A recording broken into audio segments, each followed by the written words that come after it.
You are a diamond in the rough, and anything is possible right now on today's Oberon Divination.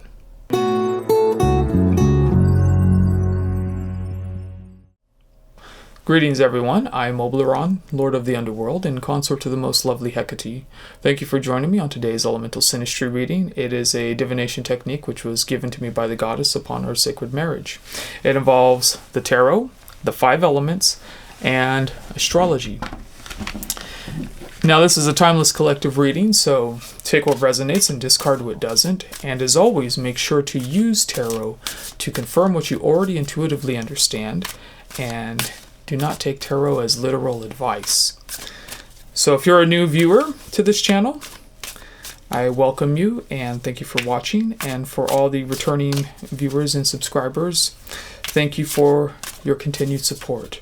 You're all very much appreciated. So I pull a tarot card to see what is influencing that particular element.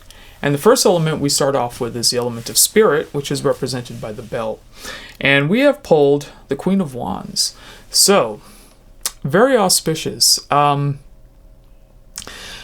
pretty much with the Queen of Wands, we're looking at a lot of benefic aspects happening here. We have a balance of family and career endeavors. We have, let's say, a renewed interest and vigor in our creative aspects. There's pretty much a lot that's happening. We have renewed passions. We have renewed interests. Things which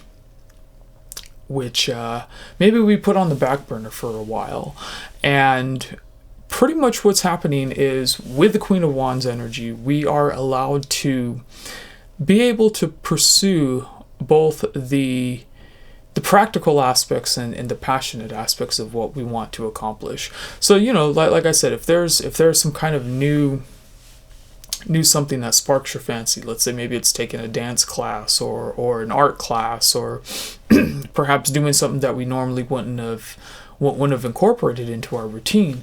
Well, now's a good time to do that, because that Queen of Wands energy is really pointing towards a rebirth and a renewal of what our drives and ambitions have to deal with. Fire is the element of drives, ambitions, desires, passions, all of that. And, you know, combined with the Queen energy, we definitely can see that there are a lot of opportunities which are opened in front of us. Okay, so let's see what the astrology die have to say to that. The astrology die can represent, let's say, a likely outcome or possible advice.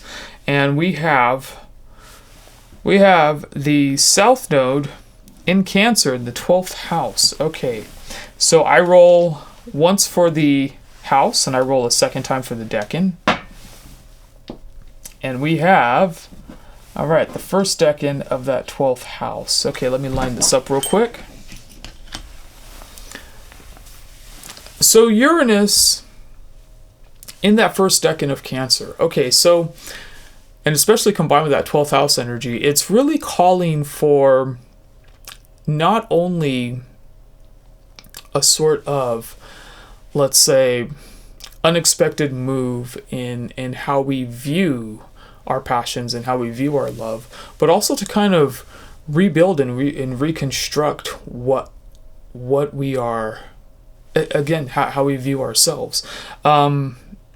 It's really causing us to take this sort of introspective look into our identity and to really ask ourselves, what is it that we really want to be able to fully manifest this Queen of Wands energy?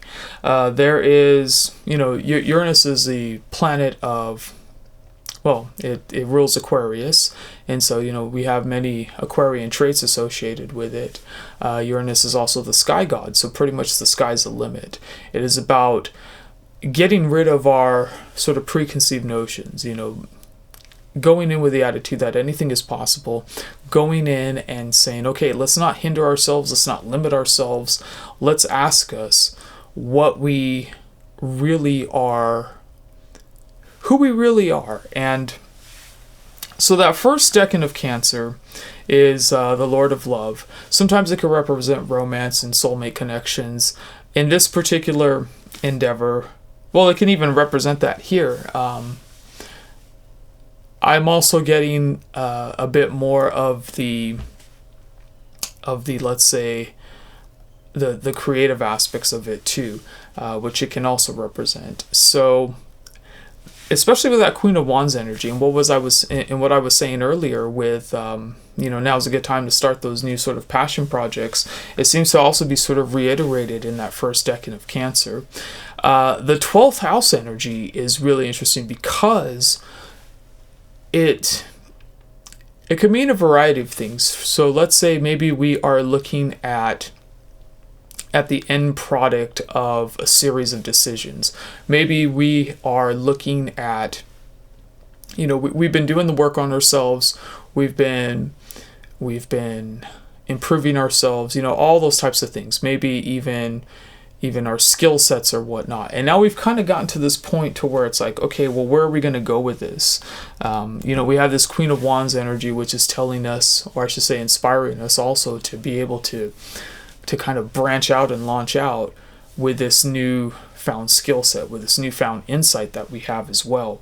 And yeah, that 12th house energy definitely suggests that we've either come to a conclusion with it, or we've come to a reckoning with it, a reconciliation with it. And many times that 12th house energy is also born of those deep inner mysteries. So maybe even if we are to a point to where we have a good idea of what we're going to do with this, but we're not quite sure yet, it would also be good to kind of really dive deep and look within ourselves until we find or until we seek what we're looking for. And again, with the Uranus influencing that, it's very that there's really no limits to what we can achieve and where we can go. Now's a very ripe time to pretty much do whatever it is that we need to do. And there's not any one particular route to go. It's more like now we are in this moment of, let's say, near infinite possibilities. So, where do we want to go from there? Okay, let's move along. So the next element is the element of fire, which is represented by the wand. It represents, as I said earlier, our drives, ambitions, desires. The wand is it's represented by a wand because it is also a very focused and very directed energy. Excuse me. Okay, so let's see. What is influencing the element of fire? What's influencing fire, love?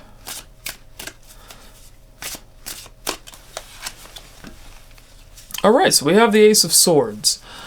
Okay. So pretty much we're coming into our sense of power. We are coming into a sense of, we are armed with the knowledge, and we are armed with the tools that we need to be able to confront any obstacle. And yeah, just as the Ace of, or I should say, just as the wands are focused, so is the Ace of Swords. We have these we have this fire and we have this air energy, which is really kind of intertwined and really mixing and intermingling. It's a perfect cocktail of when we want to get something done. And it's also really good that it's also that we have this in conjunction, or I should say that combined with the energy of what's happening in spirit right now, in that we have anything is possible, and we also have the drive and the willpower to be able to do that. So yeah, very auspicious reading. Again, just like the element of spirit, what I'm getting from fire is that we have many options. We have the ability to pretty much harness and do anything that we want. So let's see what the astrology die have to say to that. Okay, we have Pluto in Cancer in the 9th house. A lot of Cancerian energies. Okay. Okay, let's re-roll for the decan. Okay, first decan of Cancer again. Wow. Okay. So again, Lord of Love. If we look at the lesson of what the first decan of Cancer is, you know, a lot of times people say that it's a soulmate card, and yeah, that's very true. I would say in the beginning for a Two of Cups path. Ultimately, though, the Two of Cups needs to learn to love themselves, and what I'm getting, and of course, once you're able to love yourself without having to put all those energies into, let's say, looking for a twin flame or looking for a soulmate, but rather saying I'm complete now, and you know, if someone is in my life, fine. If not, then fine as well. Once we're able to say that, we're not waiting around to be able to live our best lives. And excuse me, that's why I was saying in the element of spirit, you know, it really didn't seem so much like a soulmate love reading. And even though we have the Two of Cups energy popping up again right here in fire, I'm still kind of getting the same energy. You know, it goes back to us having already done the work to get to the point to where we are content within our own company. And you know, once we're able to harness that type of energy, yeah, we can do whatever we want. We can go towards building anything we want. We can put our energies into being the person that we want to be. And you know, I'm not really getting anything specific between each of those. Like, it's not saying, okay, you know, we have to go into, I don't know, we have to go into sports, or we have to go into academics. It's not saying anything like that. It's just saying, here are two elements with vast amounts of possibilities available to us. And it's really about finding, because both of these are in that Lord of Love deck, and it's really about finding that love within ourselves to be able to to pursue those passions and align with what's the highest and best nature with what's happening in spirit as well. Yeah, I think it's interesting. We have this in the 9th house too, which has to deal with higher learning, which has to deal with travel. It's ruled by Jupiter, so it's anything expansive. Those things which either expand our mind or expand our awareness. And here we also have Pluto influencing that too. And so it's really about destroying our preconceived notions of what we thought we were and what we were capable of, because we are capable of so much more than that. Both Neptune asks us to dive deep, and Uranus is kind of this rebellious planet. So we have a lot of change coming about with these two particular planets influencing those decans as well. It's really about digging into our self-love and understanding our Neptunian aspects, or I'm sorry, our Plutonian aspects, and also our aspects of Uranus. So our transformative abilities, as well as our, let's say, our rebellious abilities, I guess you could say, or sky's the limit type of abilities, the wild card abilities too. Yeah, very, very open-ended still. Okay, let's move along. So the next element is the element of air. It represents our intellectual pursuits. It represents our communicative endeavors, also related to the throat chakra and whatnot. And let's see, what is influencing the element of air? Okay, so we have the inverted Eight of Swords.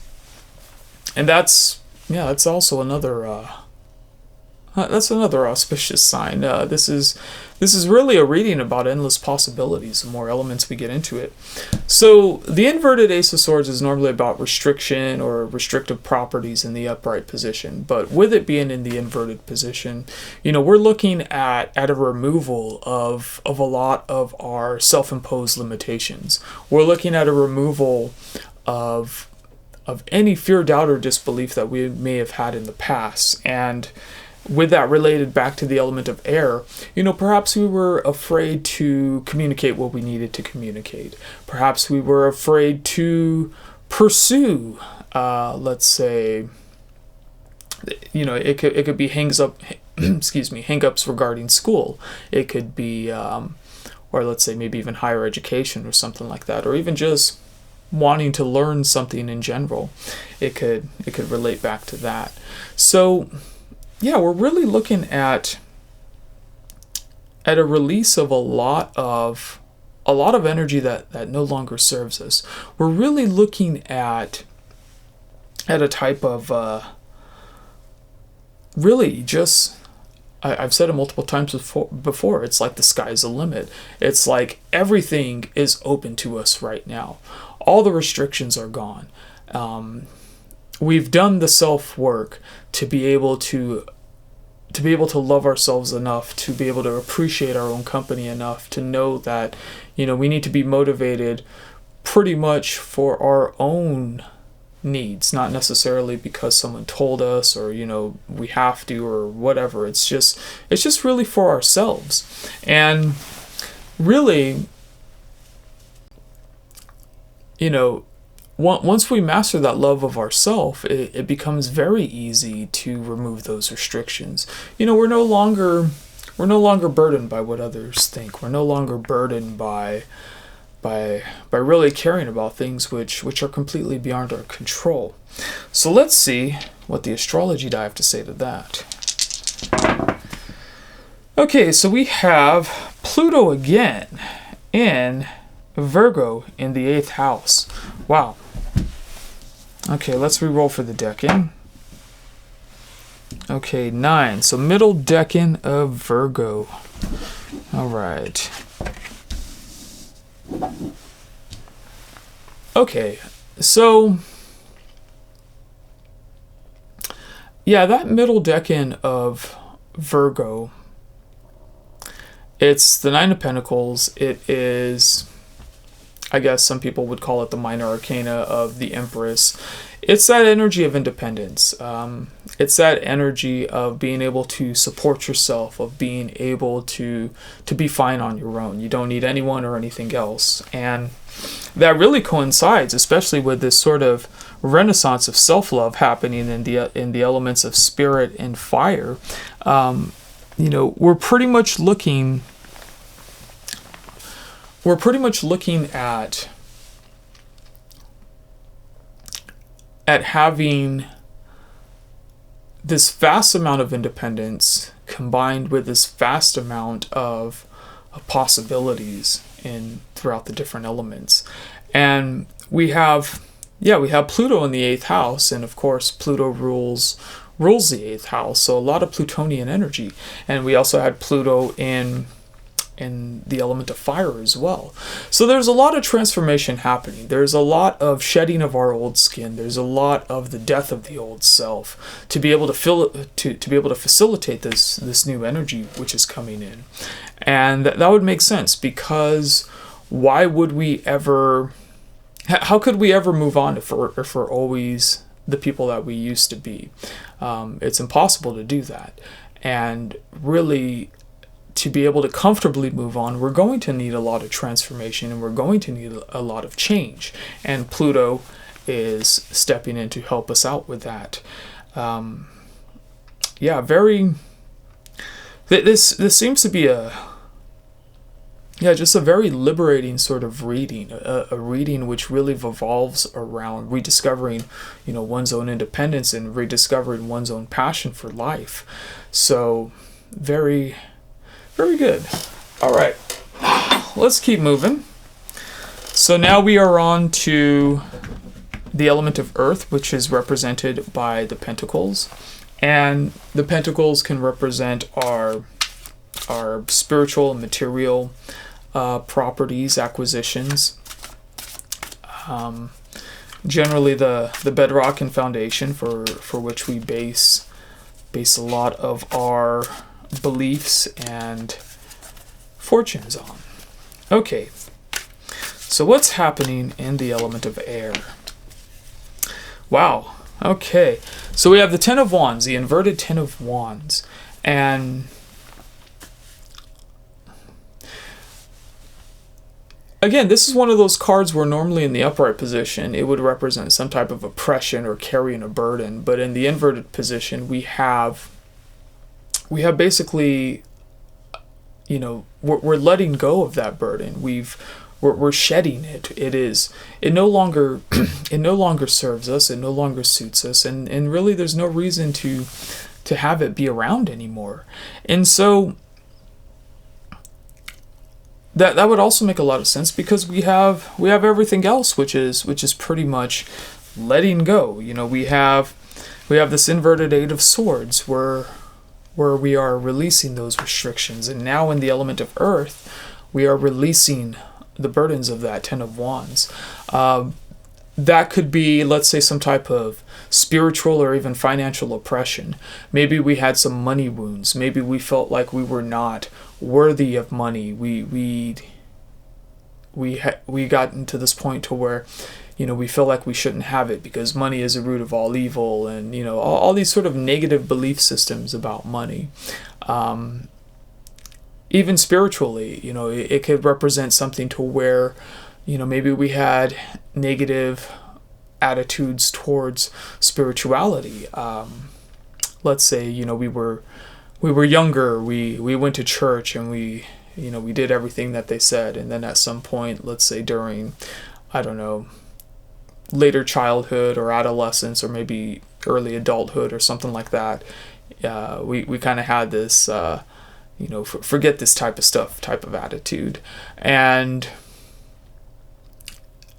you know, now we're kind of coming to the realization that, well, maybe it's not that it's a spirituality, but maybe it's just, you know, understanding and internalizing it and asking what it means to myself, which is also the theme of those first two elements, the Lord of Love element.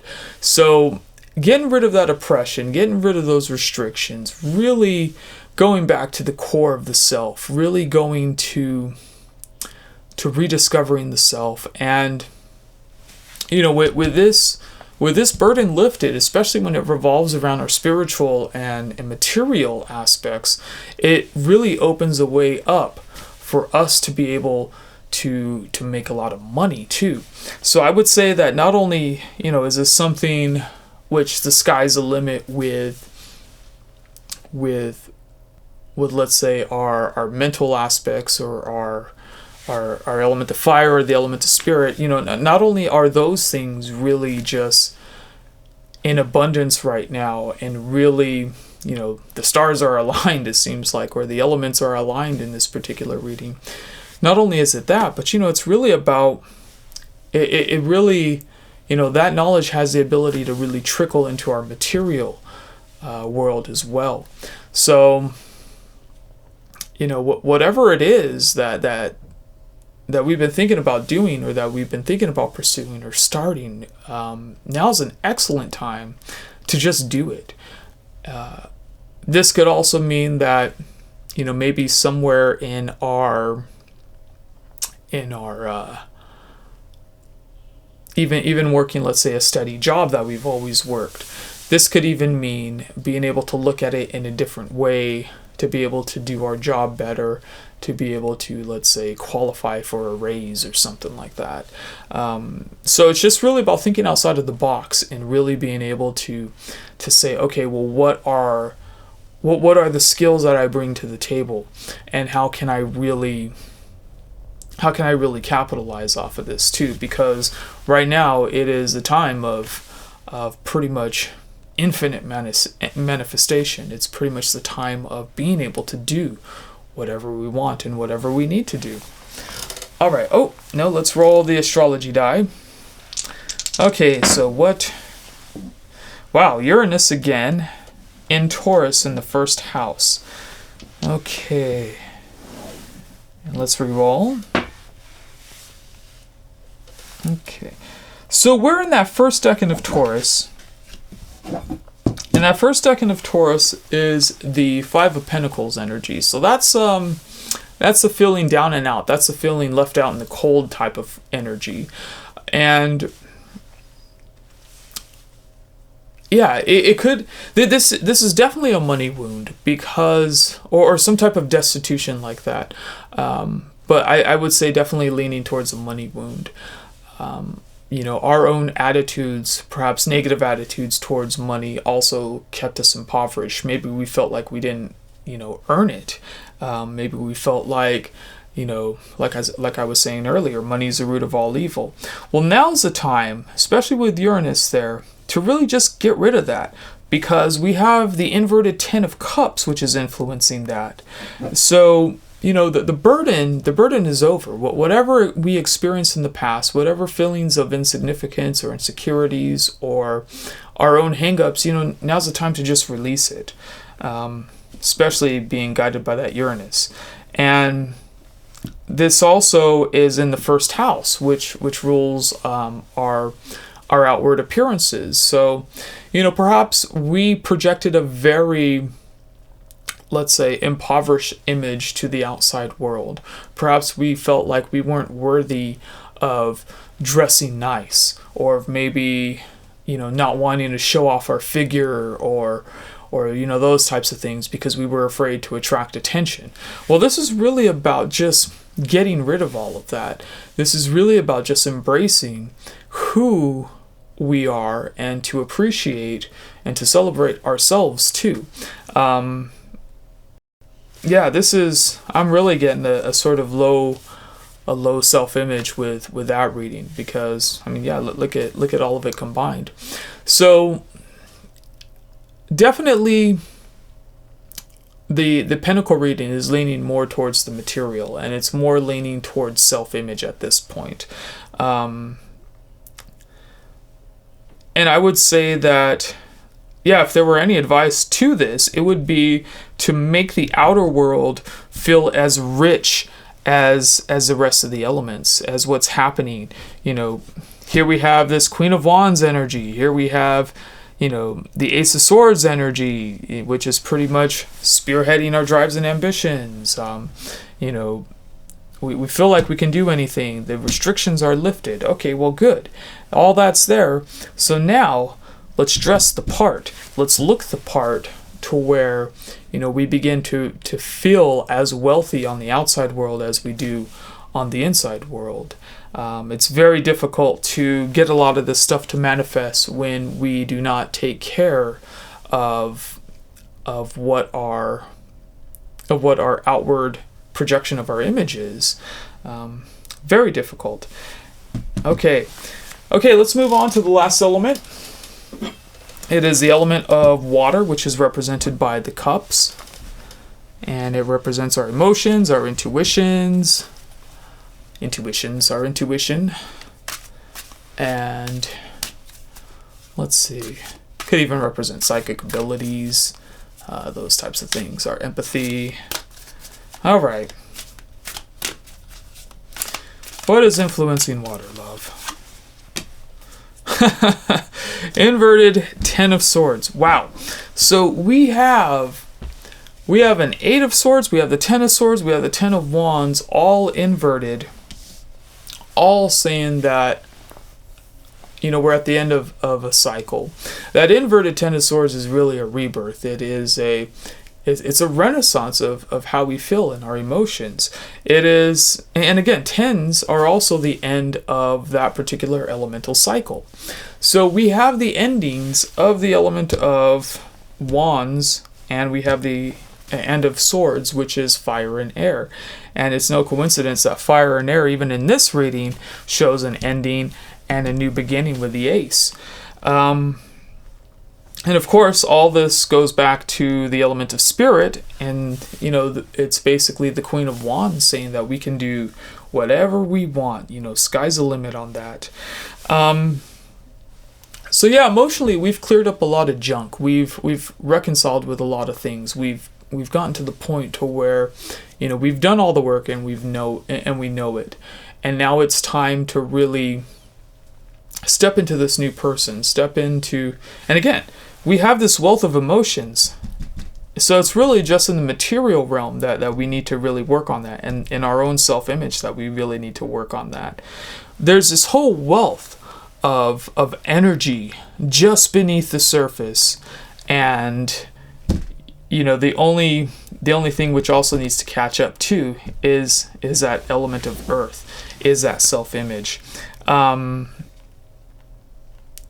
Like I said, all of these are very abundant. Lord of Love is very abundant with the emotions and feelings and where to go. This middle decan of Virgo is the 9 of Pentacles. A lot of wealth, a lot of independence, a lot of self-made wealth. Being able to manage your life in the highest and best manners. And now we have, this Ten of Swords energy, inverted Ten of Swords, this rebirth in the emotional element. So let's see what the astrology die have to say to that. Okay, we have Neptune in Taurus in the 6th house. Okay, not surprised. All right, let's move this out of the way real quick. Okay, so, and let's reroll for the decan. All right, wow, first decan of Taurus again. Okay, so we have 2 first decans of Taurus, and it has to deal with earth and water.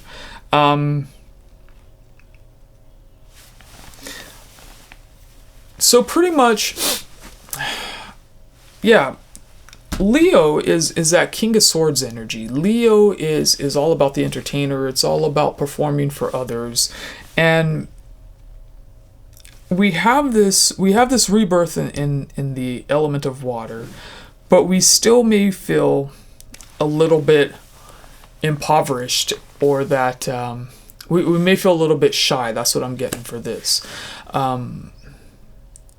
And the reason why we haven't really chosen to embrace all of those major aspects, that, let's say, that showmanship aspect, yeah, these are tied in very closely together. We have this sort of self-image issue right here. We have this sort of shyness complex right here too. And really what that's suggesting is to dig deep within with the planet Neptune. Dive into our inner mysticism, find that strength deep within, and that will help to give us some of the answers of what we need to be able to embrace the energy of the sixth house more. We'll be able to be the entertainer, not necessarily for comedic relief type of sake, but really to be able to lighten the air around us so that we can allow more abundance and more wealth to flow into us. One of the best sales tactics ever is to be able to make people laugh. If you can make a client laugh, chances are you're going to be able to make the sell, or let's say a prospective client. Yeah, I actually learned that doing sales. So pretty much, being able to understand on that emotional level that we have overcome a lot of the stuff, that we're going into a renaissance with our emotion. It's really important to just remember that and funnel that into our deeper persona and our deeper psyche. Perhaps listen to our dreams to really unlock, really get past that poverty mindset of that Five of Pentacles, and to really unlock that 6th house Leo energy within us. It's there. It's a little bit dormant. It's a little bit shy, but it wants to pop out. And my guess is that if we were to take care of our self-image a little bit more here, maybe get some new clothes, invest in certain things that make us feel good about our appearance, we'll find that ability to pop out a little bit more, that ability to be slightly more extroverted, because we're feeling good about ourselves and we want to get out and just just shine and flourish and embrace. It's not a vanity energy.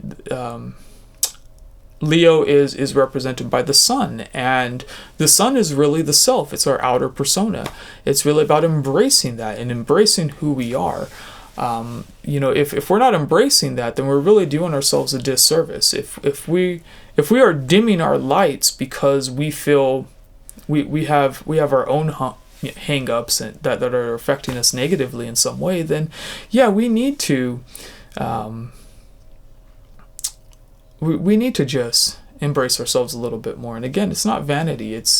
You could almost say it's survival, because if you don't think that you don't matter, and we shrink ourselves to that, well then, what happens to the quality of our life? The quality of our life begins to reduce. Everything begins to diminish.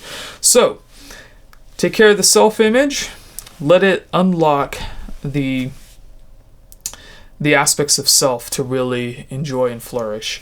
Okay, let's move on to some of the aspects. I think I saw some trines here. I think I saw... Yeah, we even got a square here, it looks like. Well, we might. Let's see. Okay.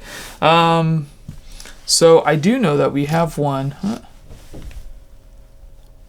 Yeah, we do have one between these. So actually, we got a square between those two. So between the two Lord of Loves, we have a square. All right, well, that would make a little bit of sense, because, they're both kind of a bit maybe stubborn in their ways. Maybe it's a little bit too open between these two energies. We have the energy of spirit, which is saying anything goes. We have the energy of fire, which is saying anything goes. And, when we have too many possibilities, that can also be a bit of a hindrance too. So the moral of the story is really to watch that square, to be able to really,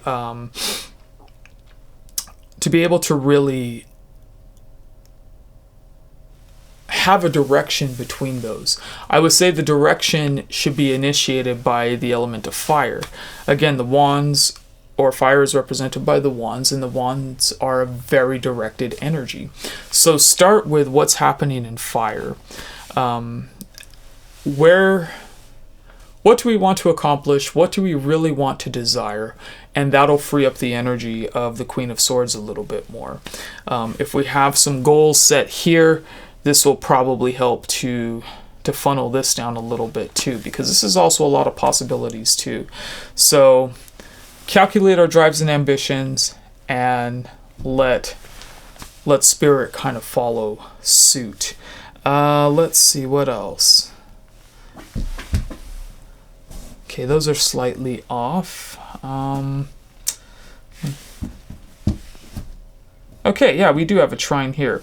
So we have a trine between the element of earth and water, and it also makes sense that we have the inverted 10 of wands here, and we have the inverted 10 of swords here. This also has to deal with that self-image and how we view the material world as well. So pretty much like what I was saying earlier, how, if we took care of our self-image, then it'll allow us to come out of our shells a little bit more. It's exactly what I was saying earlier, but it's also amplified, and it's tied in closer together, because that energy is the energy of a trine.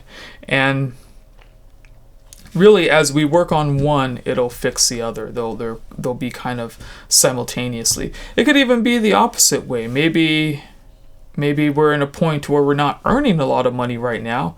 We can't work on the self-image, but there are things in our attitude, and there are things in how we can behave right now to really draw others to us and to really attract that abundance, which will eventually lead to this too. So both of these are kind of, they're working in synergy with one another, and they're really tied in closely together. So, if we're good to one, then the other one will also be good. Okay, let's see, what else do we have? Let's see.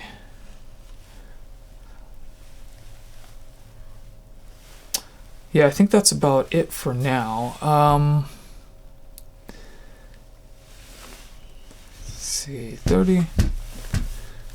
Actually, no, I take that back. We have another trine. Oh, wow. Okay.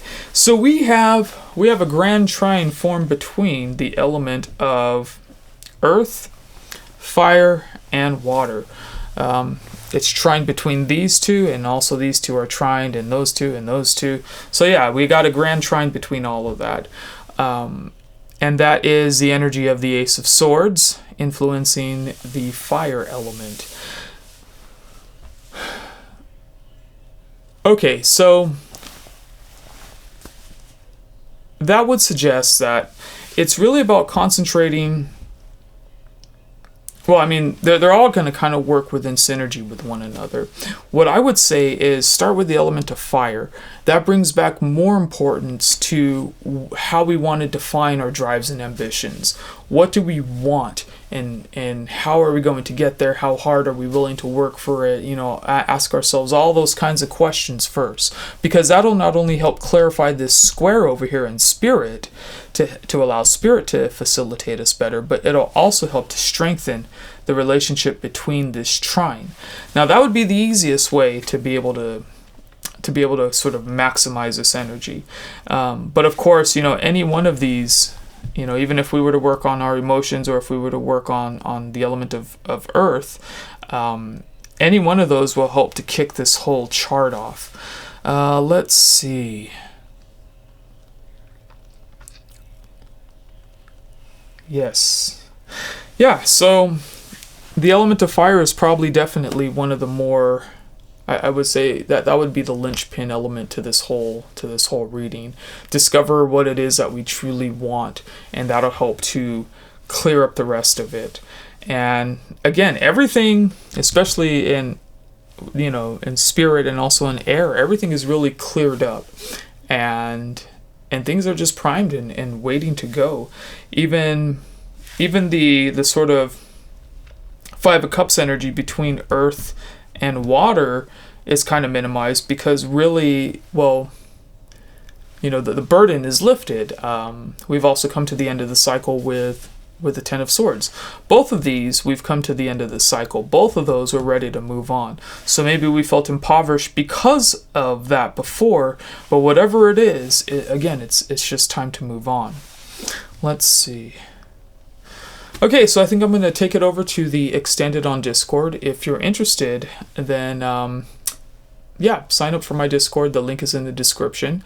I post the extended readings to there. I use a variety of oracle decks to get some further clarification on this.